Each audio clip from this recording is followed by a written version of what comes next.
Namaste friends, I am Arunisha Sengupta and welcome to Dharma Vibe. You all must be wondering what happened. We have not seen any content coming, no videos being posted of late.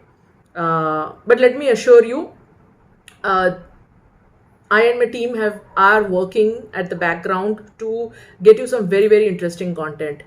So I we were rethinking and rejigging the format in which Dharma Vibe is, and we decided that we can have a certain a series that we can create. Uh, like for example, mantra sadhana as a series, education as a series. So this particular episode is on education and dharma in education. So how to bring Indic values, Indic value system or dharmic system into the mainstream education. And this is what this particular episode is. I'm having a conversation with Shri Ashish Naredi, who is the founder of Indic International. Indic International is a school based out of Hyderabad, and it works in the format. It is a mainstream school, but it is taking constructive steps to bring Indic value system in mainstream education. How he is doing that, despite the challenges, is what this particular episode is all about. So please be with me and enjoy this conversation. Namaste, Ashish. Welcome to Namaste. Dharma Vibe. Thank you. Ashish, My we are pleasure. doing this. I first of all, thank you very much for joining me here and having this conversation.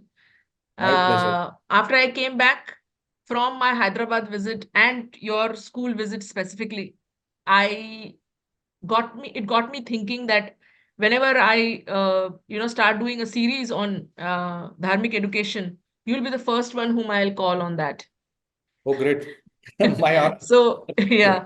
yeah, I what I when we went through the school and you showed us various things, I was most impressed with the way that you have able to collaborate or marry the mainstream education with traditional rooted education that or rather indically rooted tradition that we have.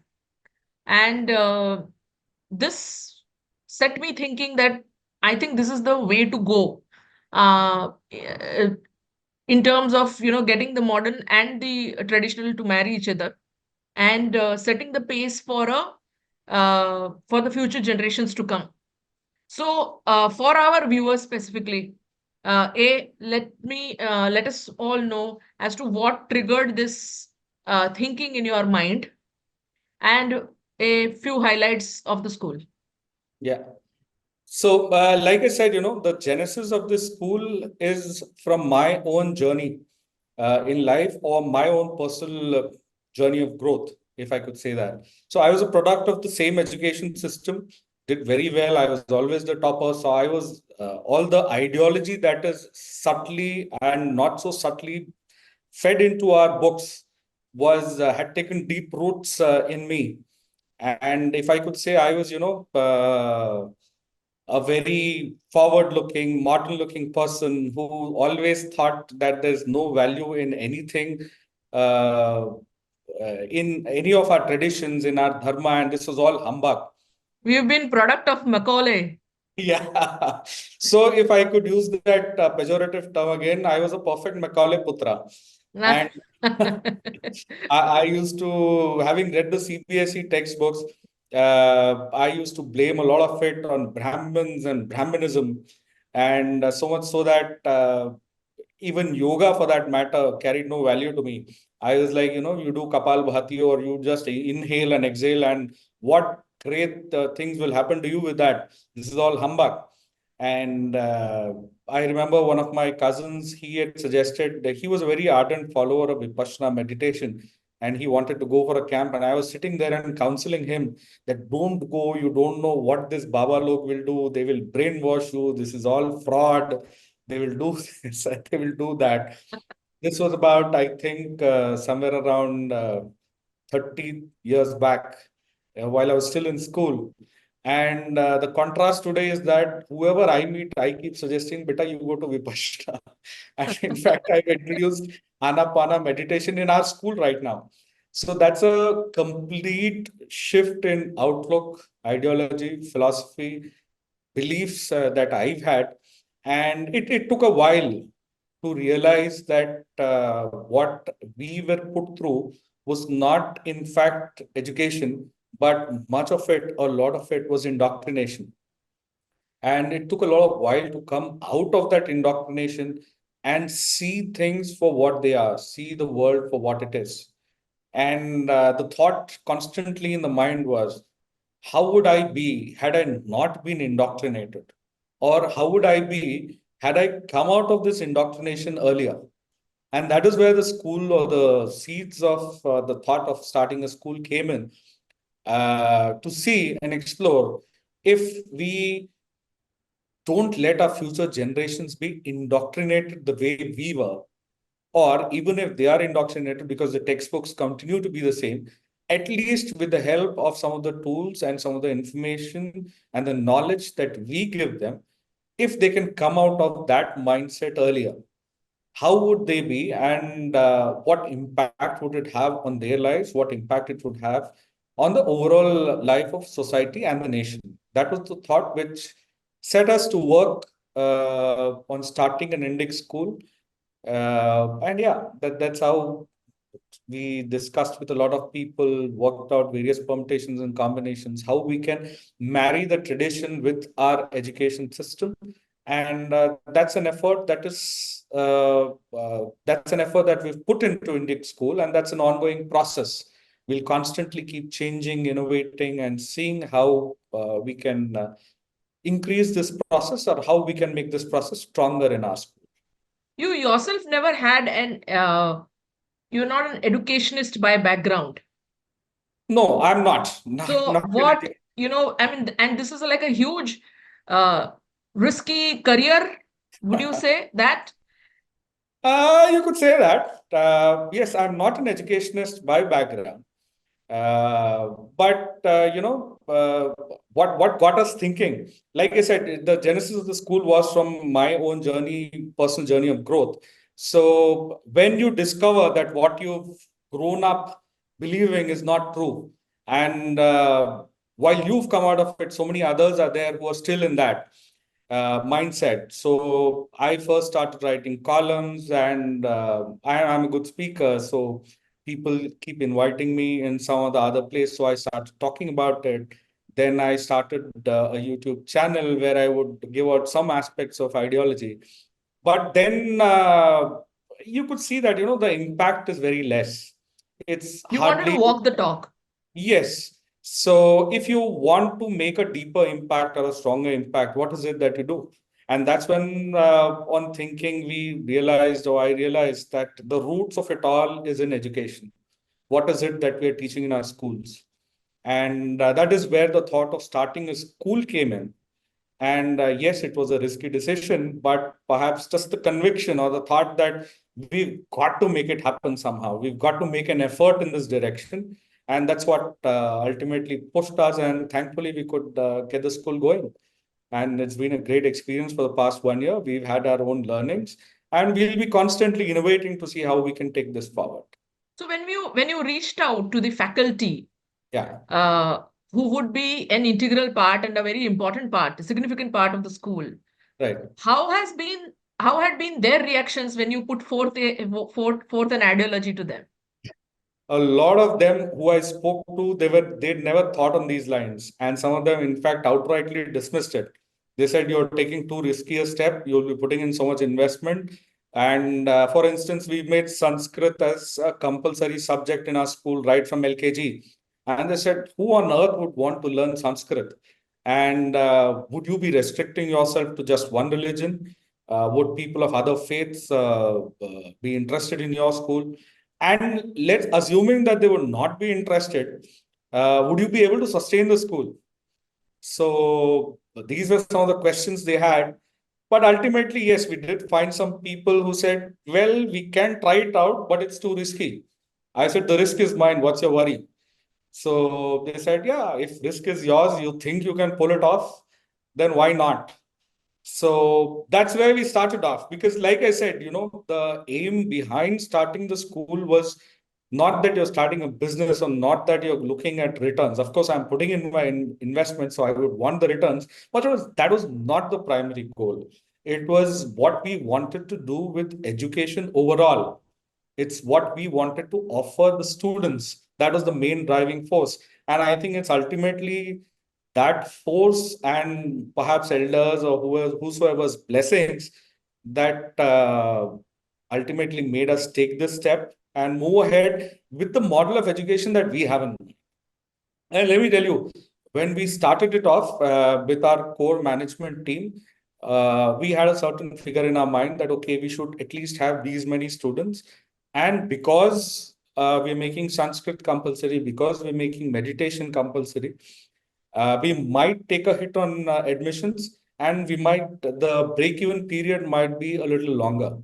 But once we started off our admissions process and we started talking to the people, we were pleasantly surprised by the reception that we got. It was almost as if a lot of people were waiting for such a school to start. And I first year, since the admissions team and all was small, I was talking to a lot of parents, and I had made it a point to everyone that nobody's going to mislead. You're going to be very clear, no matter which faith or religion they come from, what the school stands for. We're not trying to give religious education here, but we're very clear about what we're trying to do. Make the students rooted in our civilizational ethos, and for which we feel meditation and Sanskrit are two compulsory things which are essential to do that. And this is what we will have as an essential part of daily school activity and as essential part of our school curriculum.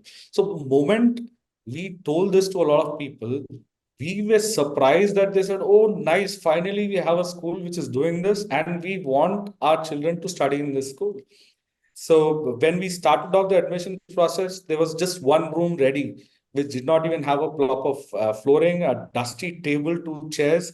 And even in that position, on the strength of what we were trying to offer in the school, we got a decent number of admissions then, and which gave us a lot of confidence that, okay, the people and the society at large is looking for something like this. And once we were done with our admissions process, we had about 250 admissions in the first year.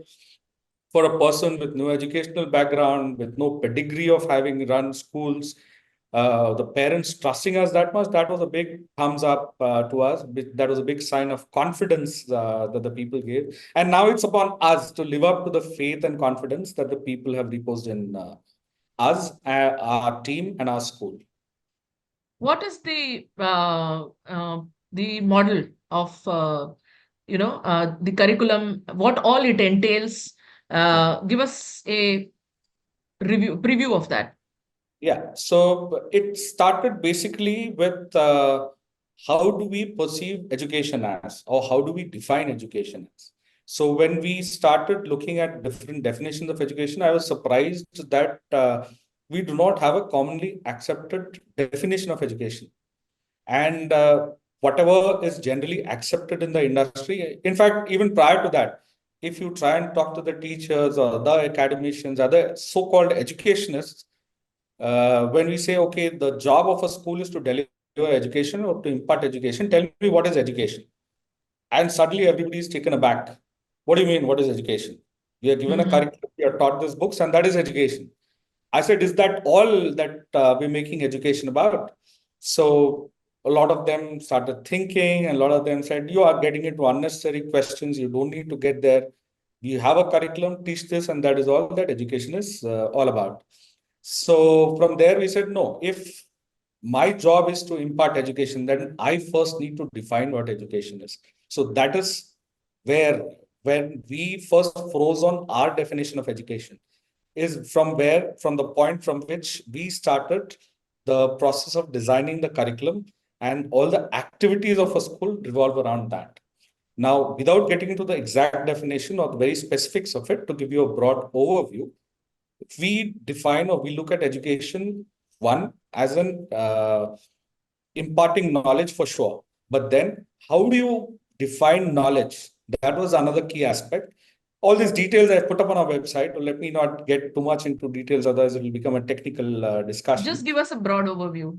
Yeah, so education, we thought if we divide it broadly in terms of whatever we are doing in a school, then we could categorize into imparting knowledge about three broad aspects.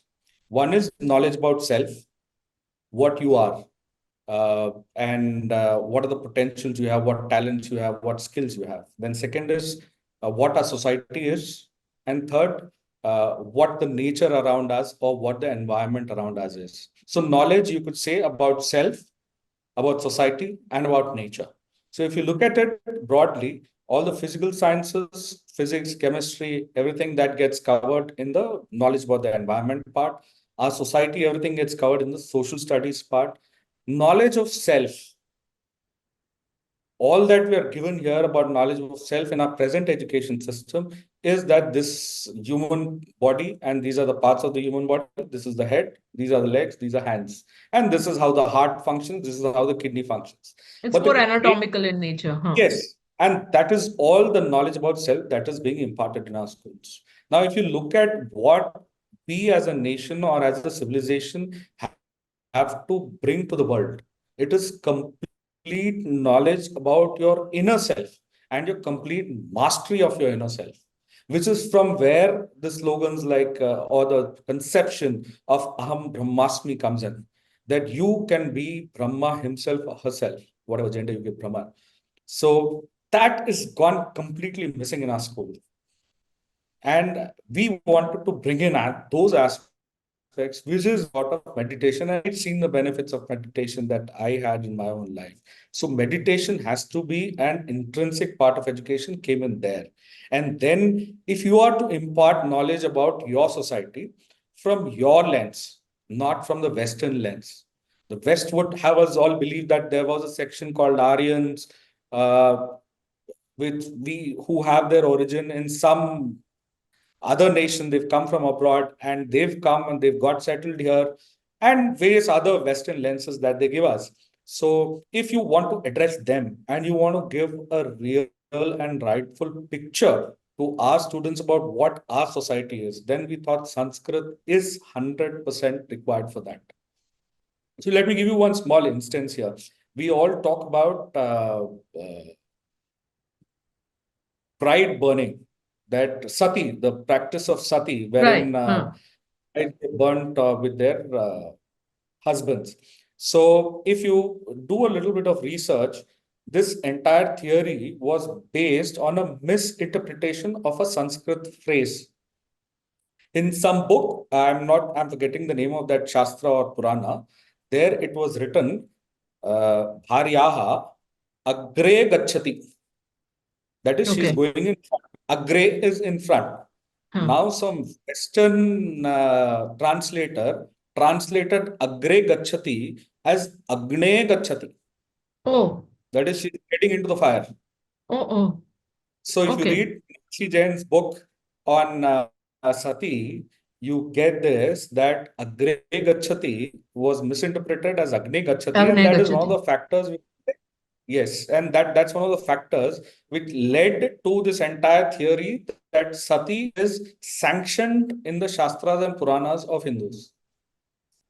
A simple spelling error or a translation error, we don't know if it was by mistake or it is by default By or default. it is By deliberate, design, rather, huh? by design.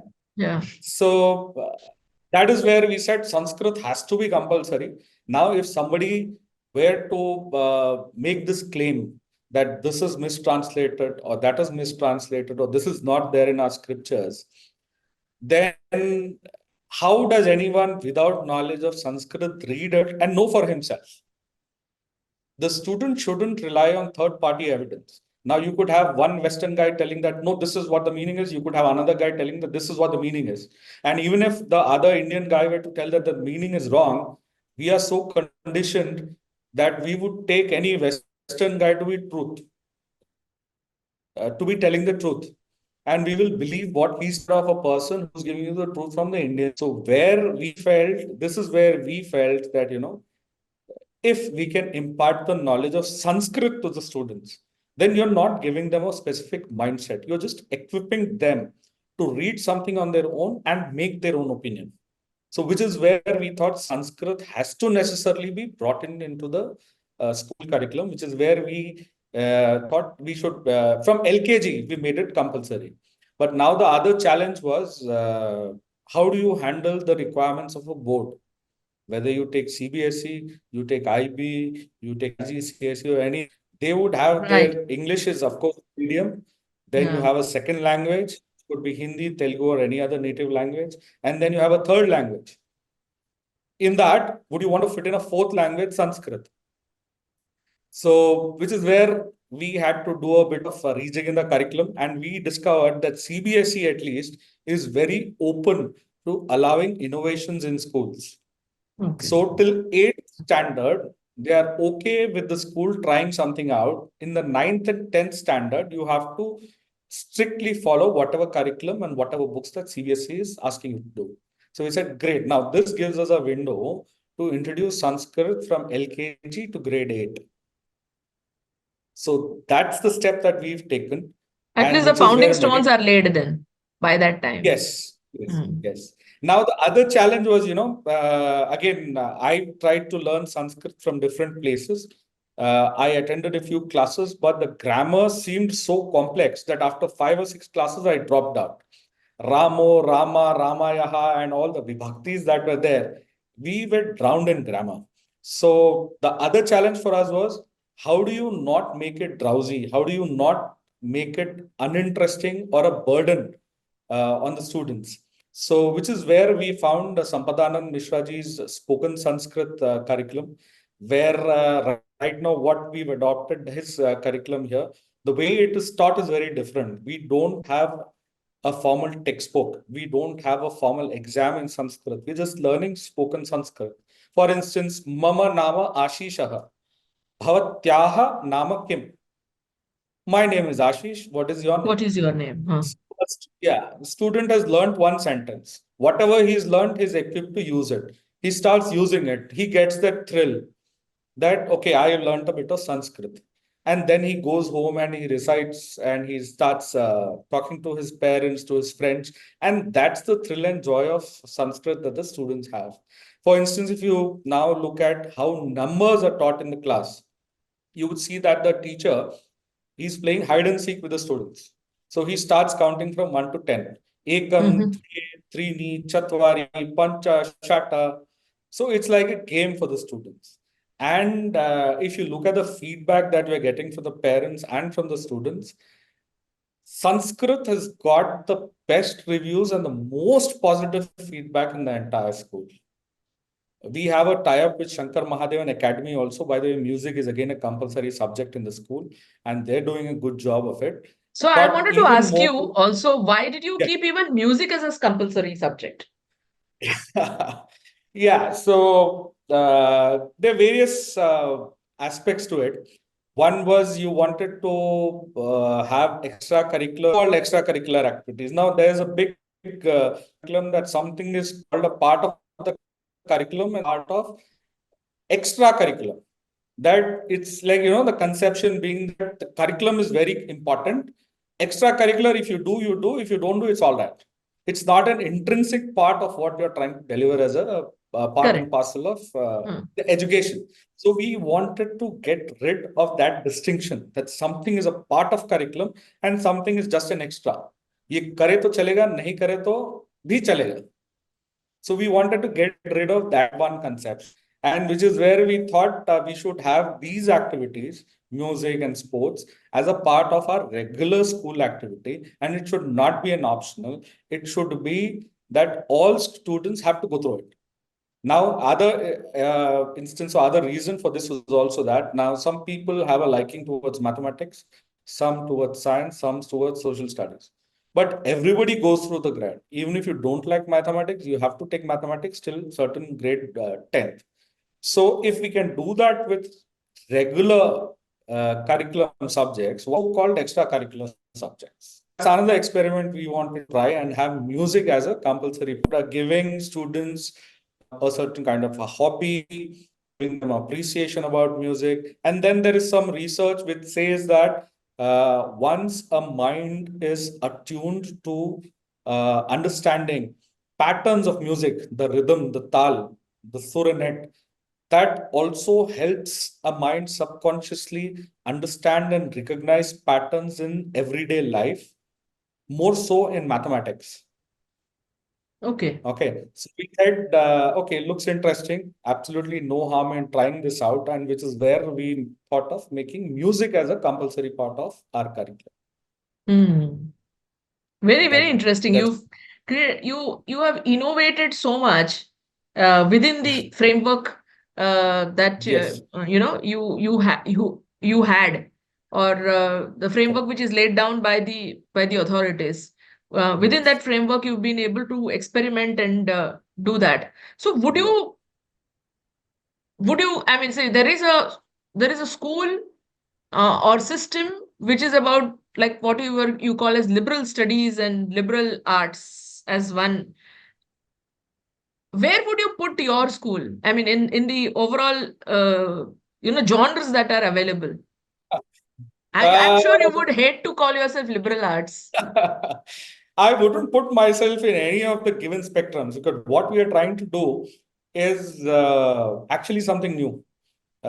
We are So it's a offering new genre altogether, which you may I say. would like to claim, yes, this to be in a new genre, in a new system, because I've seen now that was another challenge while we were designing the curriculum for the school. On one end, you have a very hardcore mainstream schools, all our regular schools, wherein academics is of great importance, or even in the mainstream, you have another school where academics importance is lessened a little, and the importance on extracurricular activities, sports, and other activities is more. So instantly, if you talk to parents, you would be able to say that, okay, there is a certain set of schools which gave a lot of stress on academics.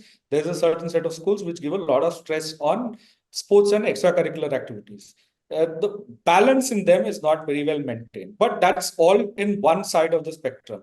On the other side, you have something which is called an alternative model of education and an alternate schools, wherein there is no fixed curriculum, and students are left on their own to study any subject that they want. If they want to study, they study. Otherwise, they get into some kind of other activities, pottery, painting, music, and all that.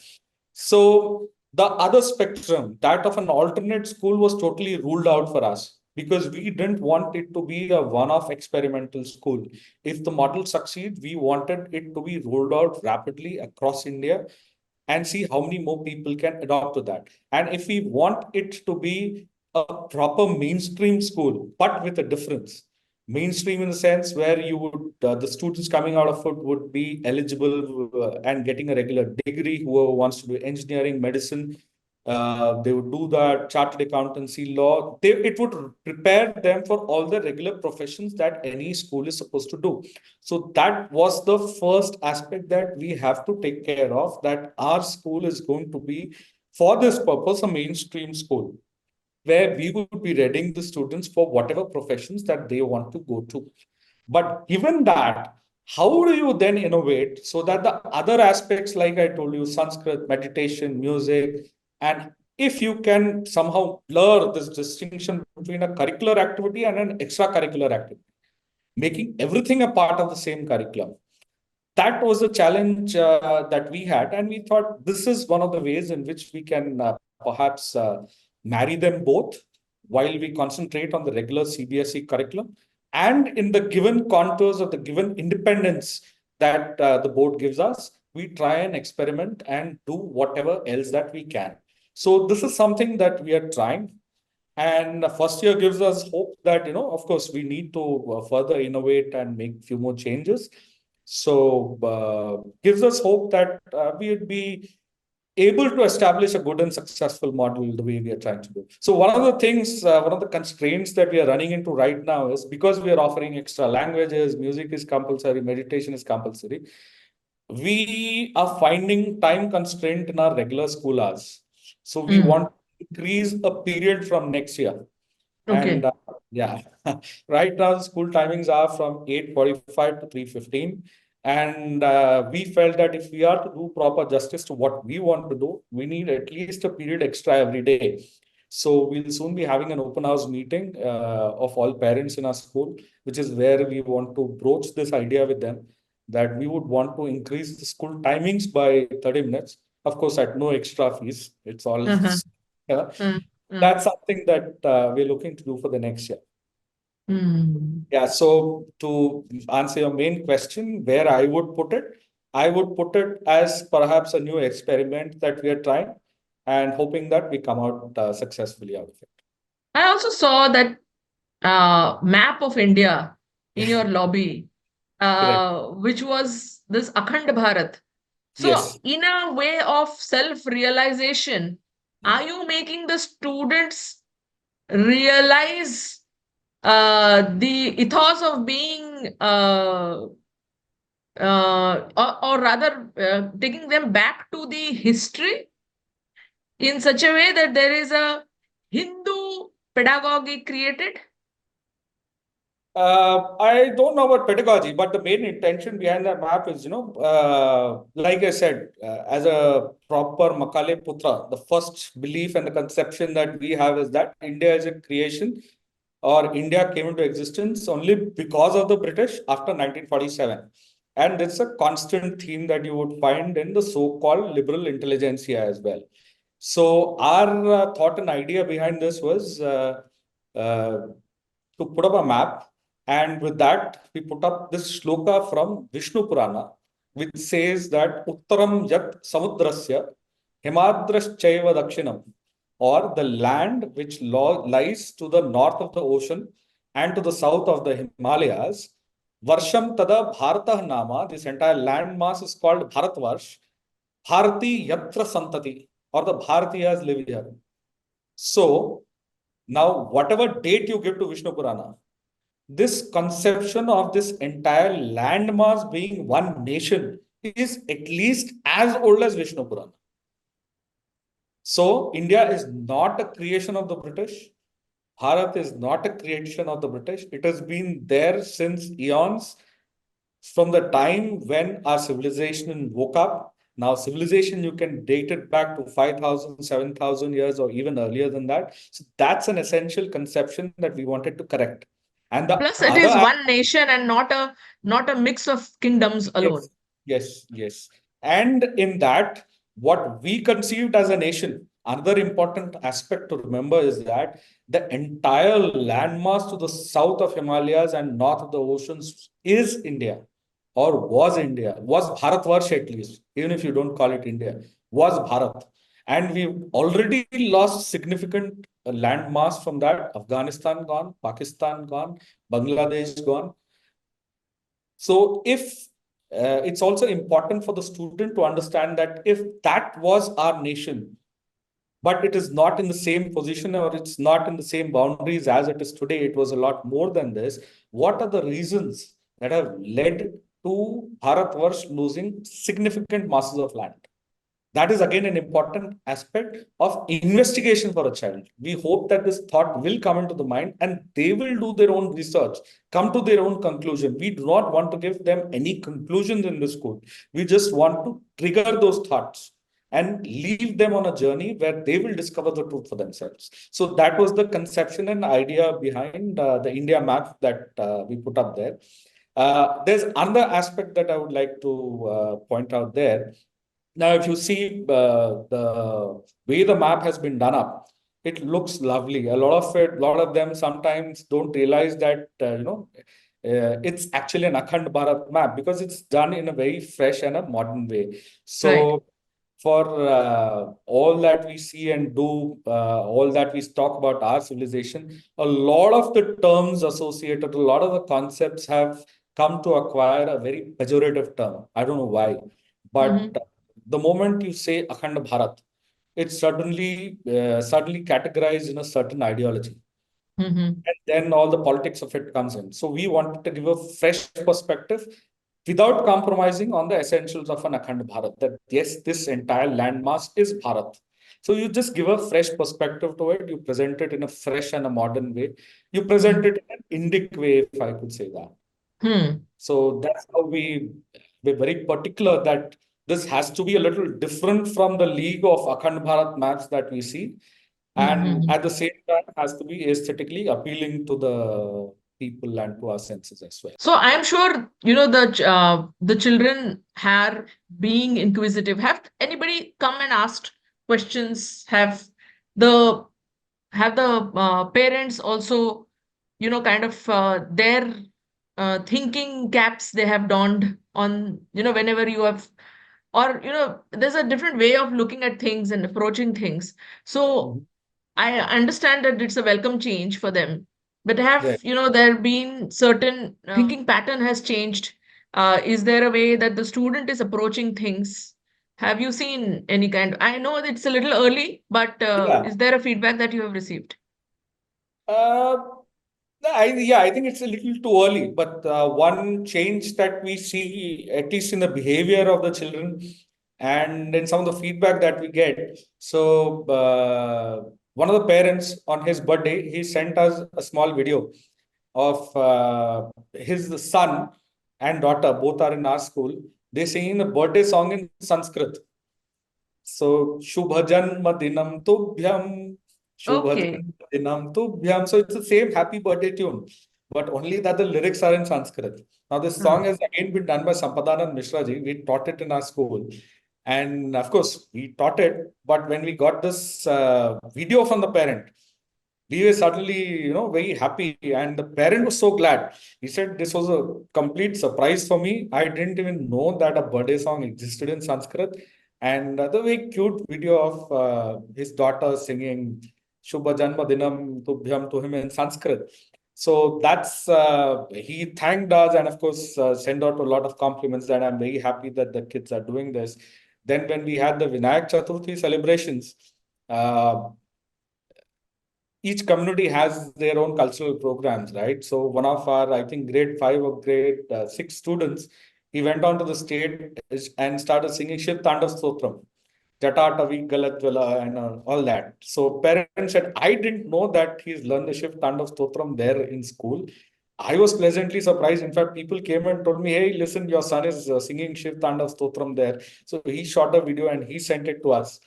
So these small changes, at least we've started seeing not only in the students, but also in the reception by the parents. So the parents are really happy about what is being done in the school.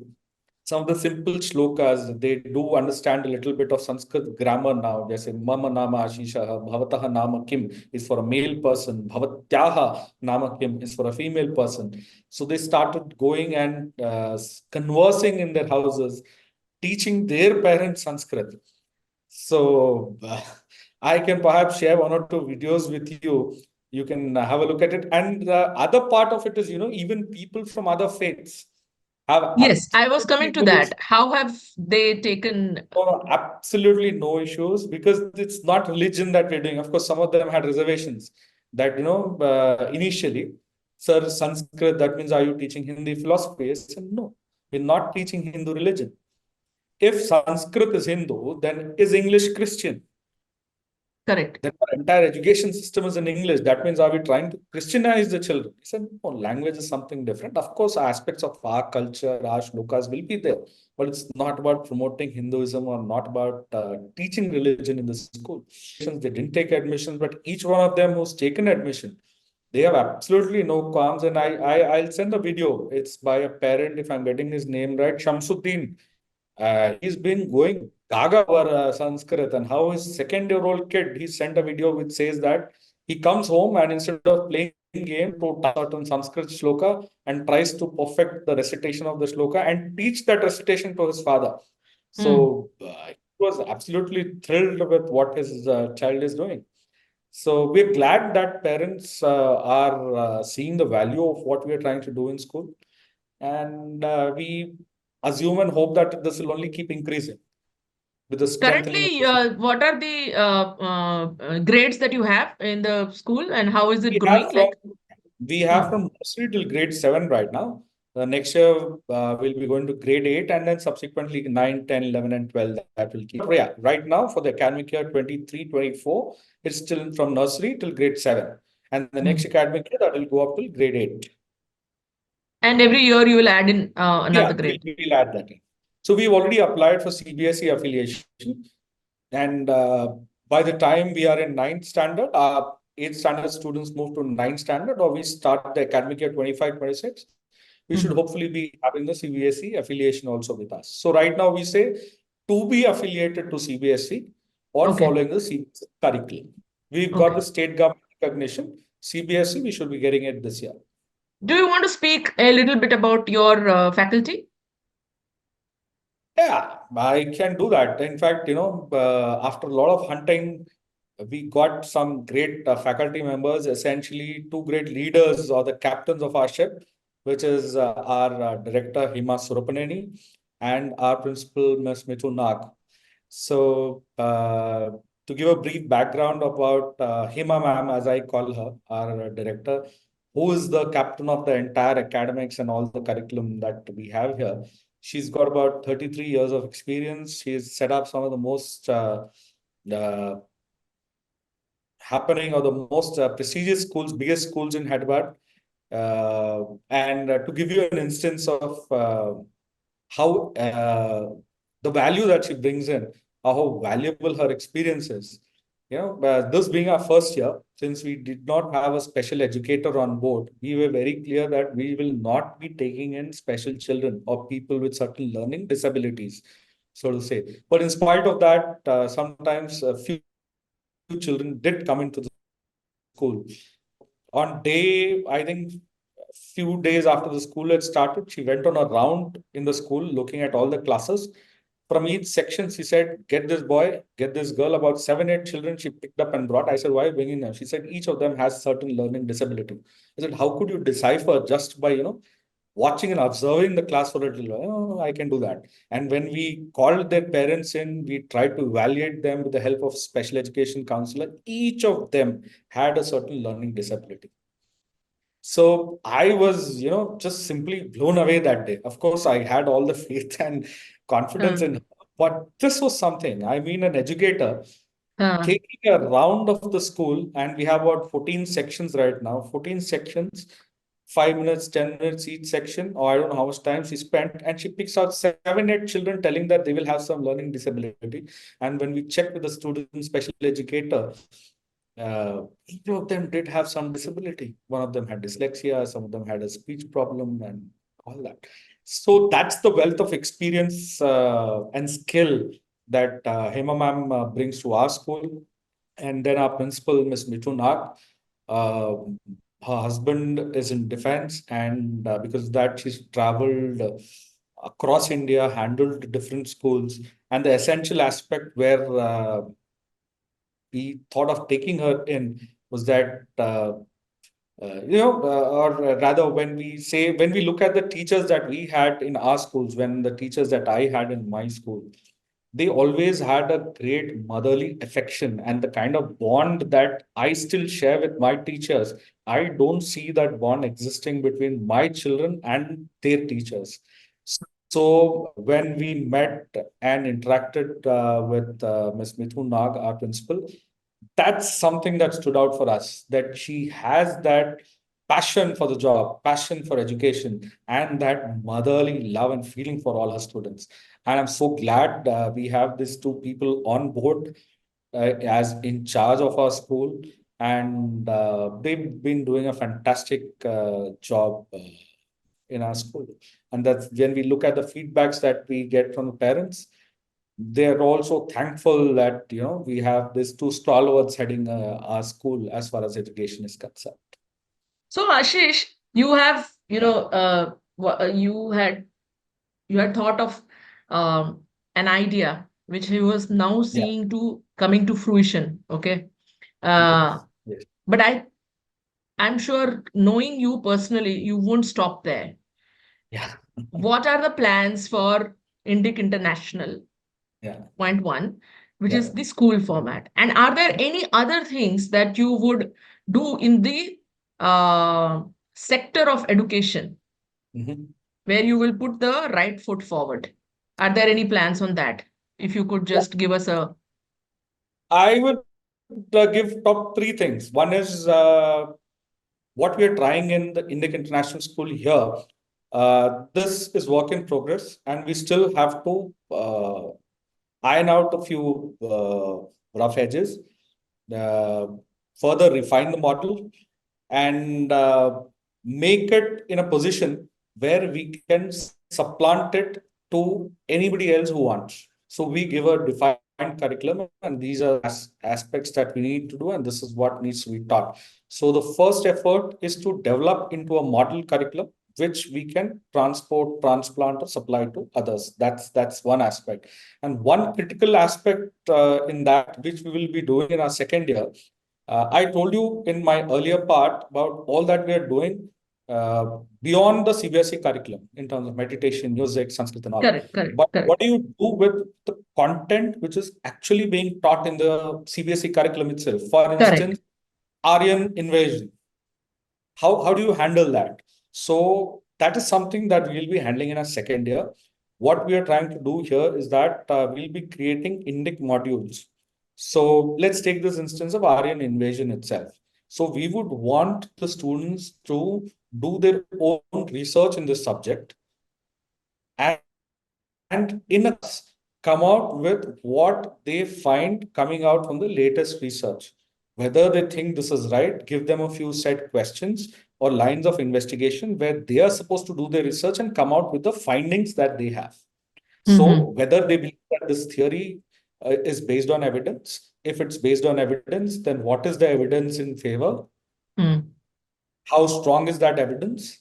And do you have any contradictory evidence? Do you have any evidence which points to the opposite direction? So overall, evaluate it in totality and come up with their own conclusion. So that's something that we would want to institute as student projects. And then in a capsule, give out from the teacher or from the school side, not a conclusion whether they are native to India or outside of India, but give them reference material and different analysis points based on which they can analyze and further refine their conclusion. Okay, so this is something Indic modules that we would be introducing this year. Another aspect of it is a lot of aspects which are not covered in our curriculum. How do we cover them? For instance, the aspect of the Indian calendar system. Right now, a lot of them would not know what a panchang is, what a tithi is. Right. So, if you take again my own instance, I was of the opinion that our calendar system is completely unscientific. It is a warped calendar because Diwali, 1 year it comes in October, 1 year it comes in November. There is no fixed date for any festival that we have. Whereas look at Christmas, every year, dot on December 25th, Christmas is there. So I always used to believe that, see, we are so backward, we can't even get the dates of our festivals right. But when I did a lot of research, I realized that it's the other way around. It's the English calendar which is totally warped up. It's got a lot of errors in it, and it's our calendar which is in complete sync with the cosmos, and it's in complete sync with all principles of science and maths. So that was again a big revelation for me. And we thought that it's important for the students to understand and know what the value of our culture and what the value of our science and math is. Another aspect related to the Indian calendar system is that the entire genesis or the origin of math is related to the calendar system. To the calendar, yes, Trying to decipher how much time the planets take to revolve around the sun, the moon phases, and all that. So the development of science is again linked to our calendar system, which is where we thought we need to bring in aspects like this in our curriculum. So thankfully, Professor C.K. Raju, he's agreed to design a curriculum for the Indian calendar system.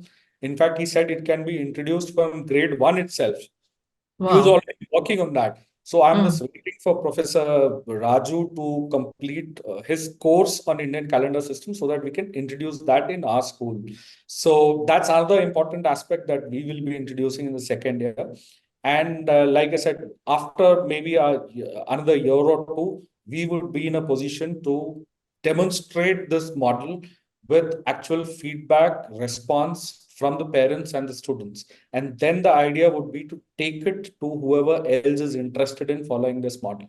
So that's an essential aspect of what we are trying to do, establish a good model and see how you can scale it up. maybe in Hyderabad, maybe in other cities, whoever is interested. Not that we, of course, given a chance, we would want to start a lot many Indic schools, but that's not the main goal. The main goal is to provide this curriculum and provide it to anybody else who's interested. That would be two major goals. There's a third one, which I have, but I think it will be a little too fantastic about it right now. So I'd Do you want rather to talk about it, or you want to leave it for another session? maybe another session, or let me just give a little hint of it. Huh. Uh, right now, if you look at it, we have one CBSE board, you have an IB board, you have a IGCSE board. And the irony of it all is that, let's say I'm subscribing to IGCSE or I'm subscribing to the IB board, all my content and curriculum is set again by people who are not in India. My papers, question papers, what is right, what is wrong, comes from abroad. IGCSE for that matter. Even my Sanskrit question paper will come from them. And it is UK which will tell us whether my Sanskrit is right or not. What an irony, what foolishness on our part that our languages question papers will be set by foreigners and they will be the deciding authority on telling us that this is right and this is wrong. Okay, and Correct. CBSE, of course, being in the government hands, it will always be a football between different political ideologies. So, is there scope and is there a feasibility for an alternative Indic Board of Education itself? Fantastic. Now that's a revelation. And thank you very much I for it said to it's come on too Dharma Vibe. early, too early right now, as But it it is sounds amazing. fantastic. But yes, the thought is there. I'm just taking things as it comes. And right now we have a school. First focus is to establish this as a model of education. And if we can do a good job of it, then think of what else we can do with it. But yeah, if we can head to that direction, I think we would have really made some great impact, not only for our society, but also for our country. Oh, Third that's aspect. amazing. That's amazing. I'm really very happy to hear what you just said. And Well, yeah, congratulations like I and said, best it's wishes. still far away in the horizon. We don't know whether we'll No, get no, no. there. The way that you are going, I think it will be, and the way that, we are all adapting very fast. If you see in the past 3, 4 years, there has been like an explosion which has Yes. happened, wherein everybody has started questioning and have got this asmita towards ourselves about our roots, about our Indic culture, our traditions, our ancestry, all of Yeah. that. Okay. And therefore, our education systems also, which were earlier seen as, backward, or, something which were done by people who had no absolutely scientific ear to it. Mm. Today, everything we realize is that our traditions and our earlier education system in our ancient days were that which were based on logic, on science, and Absolutely. and everything which you rightly said, knowledge about self, knowledge about environment, and knowledge about society. So, are there any great educationists of Mm. our Indic tradition that have Yes. inspired you, Ashish? Yeah, I would like to talk about two here. One is, of course, Sri Aurobindo and the entire model of integral education that he's propounded. Now, when I started my journey of trying to start a school, I went through some of the Aurobindo schools websites and read through it. I found it pretty basic. I said, there's nothing very special in this. And I knew nothing about Sri Aurobindo's philosophy then. And then when I happened to meet an ardent follower of Aurobindo, this is Dr. Chalamai Reddy. She runs Aurobindo International School here in Hyderabad. And discussed this with her. She said, no, Ashish, you're just looking at the surface. You go to the depth and you will find the beauty of this entire integral education model. So she gave me a book of essays in which Sri Aurobindo lists out what education is, what principles of education that he's propounded. And I think they were very short essays. But the moment I read that, I was blown away. I said, see how wrong you were to say that, this does not have much depth, because the depth came out in those essays. And then, of course, I did a short course on integral education, which Dr. Chalmai was kind enough to take. and got even more impressed with the Aurobindo's model of education. To give you a small instance, the first principle of education that Sri Aurobindo says is that nothing can be taught. So now the question will be, if nothing can be taught, then what are you teaching in a school? So then you move to the other principles, and the way and the approach is that you move from the known to the unknown. The child or any soul in this world already comes in with a lot of intrinsic knowledge. Value that intrinsic knowledge and help stir that in his soul, help stir that in his mind so that it starts expressing itself outside. Whereas what we do in our present education system is, you are all dumbos who are coming to our school, you know nothing, and all that you know, we will be telling you this is right, this is wrong. That's a complete contrast to the approach that Sri Aurobindo follows. That's one.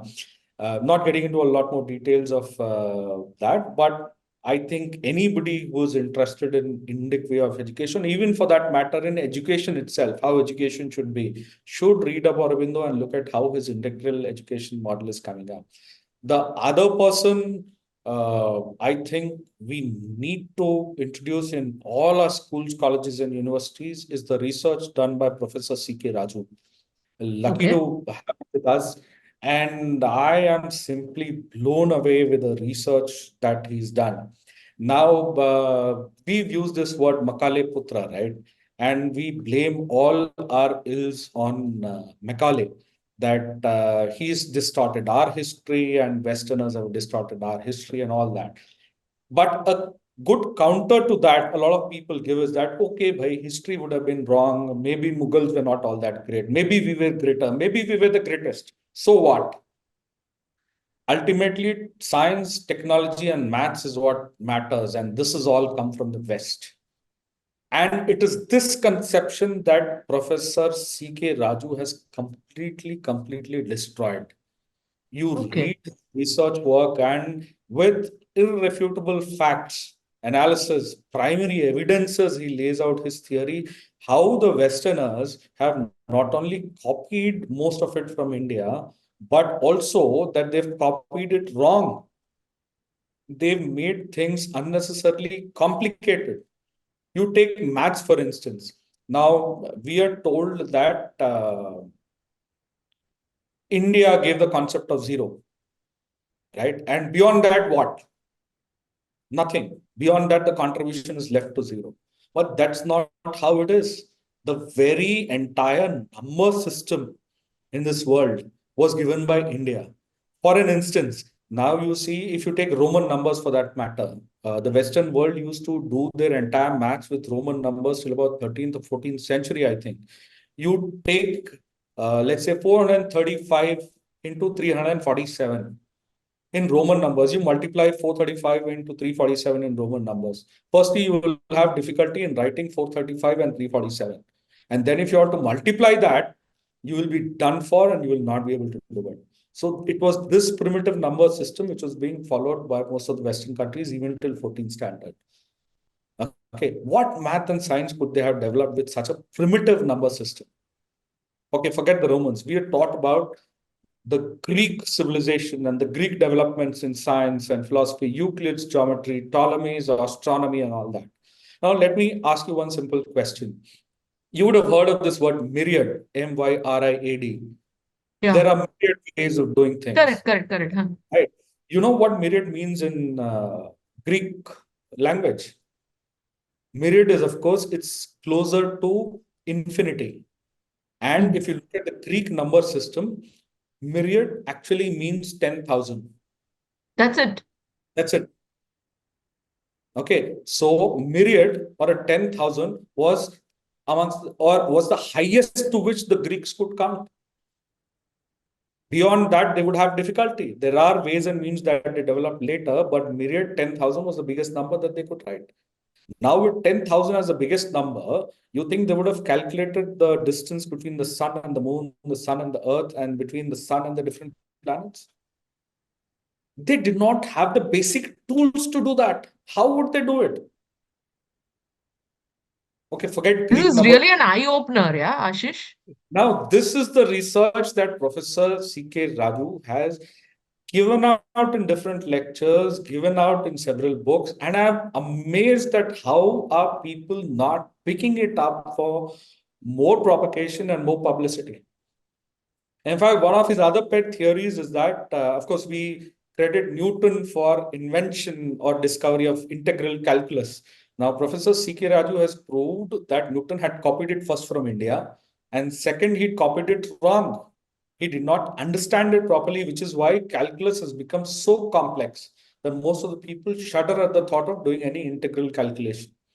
Now, the silver lining to this cloud is that IIT Kharagpur has introduced a course by Professor C.K. Raju on doing the calculus the Indian way, the Indian Ganita way. And that he shows how easy it is to calculate it. Perhaps an 8th or 9th standard student will be able to do your calculus from home. Wow.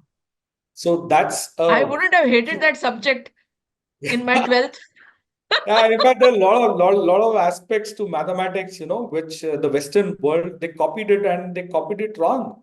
So, which is what has made mathematics very complex and such wonderful research by a professor of Indian origin with all proofs, all evidences, for which he's even internationally recognized. He's been awarded for that.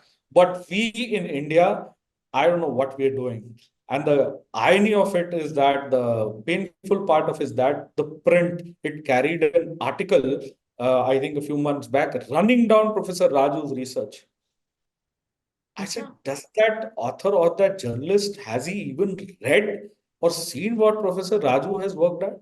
Imagine, putting out your entire life's work, coming out with such conclusions. He's telling, refute it if you can. Refute it based on evidence. Nobody has the guts to refute it. In fact, even Western academicians, they've recognized it. He's got several international awards also.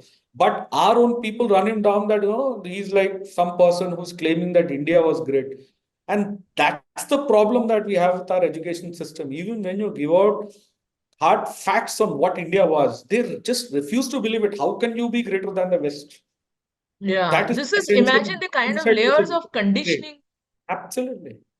And Professor Raju has been tweeting to print to carry his rebuttal of their article, but print for some reason is not even willing to carry that rebuttal. It's a You sad know what commentary. print is. It's a sad commentary on where we've landed up as a nation. That you've forgotten, you've it's like we've outsourced our entire thinking capacity to others. You have no mind or analysis of your own, and you just go by whatever some other person of authority says. If you can look at Nyaya Shastra, you're just going by Shabda Pramana. He's from some foreign university, he's telling, so it has to be right. Where your Pratyaksha Pramana, if it is contradictory to Shabda Pramana, then you will have to take practical evidence of science to say that, yes, this is right, but we don't do that. It's like we've just outsourced our entire thinking to the West and refuse to see things for what they are. So, the two educators that I'm really in awe of, one Sri Aurobindo and two Professor C.K. Raju. Professor C.K. Raju, the more I talk, the less the amount of research that he's done. And anybody who's watching this podcast or this talk, I would highly recommend you to look at some of his videos. Some of his conclusions might sound outlandish when you listen to them first, but look at the evidence that he gives you for that. And that is where you got to see, research, analyze, and come to your own conclusion. But do take a look Fantastic. at it. Fantastic. Fantastic. But Ashish, I am glad that there are people like you who are coming up, who are being vocal, and also have have their thinking caps on and doing, as I said, walking the talk. It's not just you are practicing a certain way of life, but you are also making it available and accessible to people, to, feel proud about their roots.